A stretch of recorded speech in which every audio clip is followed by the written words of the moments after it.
সকলকে জানাই শুভ দীপাবলি। এই আলোর উৎসবে মেতে উঠুন নিজের আত্মীয় স্বজন পরিবারের সাথে। এখন সন্ধ্যে 6টা বাজে, বাইরে দেখো এখনো কত আলো, আর পিছনের গাছের কালারগুলো দেখো ফল কালার এসে গেছে, কি সুন্দর লাগছে তাই না? আজকে বন্ধুর বাড়ি দিওয়ালির পার্টি আছে, তো সব বন্ধুরাই আসছে, তো খুব মজা হবে। চলো ভিতরে গিয়ে দেখা হচ্ছে তাহলে।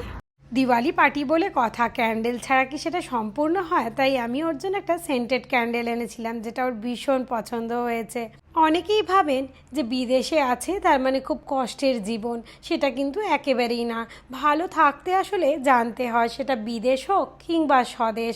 ভালো থাকার রসদটা আপনাকে নিজেকেই খুঁজে বের করতে হবে, সেটা যেখানেই আপনি থাকুন না কেন। তাই প্রত্যেকটা উৎসবে আমরা চেষ্টা করি নিজেদের মতো করে আনন্দটাকে খুঁজে বের করে নেওয়ার। আর সত্যি বলতে আমরা এই যে সবাই মিলে দেখা করি, সবাই মিলে আনন্দ করি, দিনটা ভীষণ সুন্দর করে কেটে যায়। চলো বাপু, অনেক বকবক করেছি, এবার কিন্তু পেটে ছুঁচোয় ডন দিচ্ছে, খুব জোরে খিদে পেয়েছে।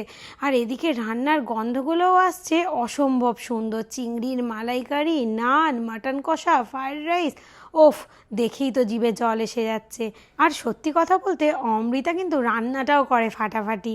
চলো এবার কিন্তু জমিয়ে খাওয়া দাওয়াটা করে নিই। আর সব শেষে ছিল রসগোল্লার পায়েস, এটা এতটাই টেস্টি হয়েছিল যে পেটের কোণায় এক ফোঁটাও জায়গা না থাকা সত্ত্বেও মনে হচ্ছিল আরেকটু খাই আরেকটু খাই। আর আজকে এটা দিয়েই পার্টিটা শেষ হবে।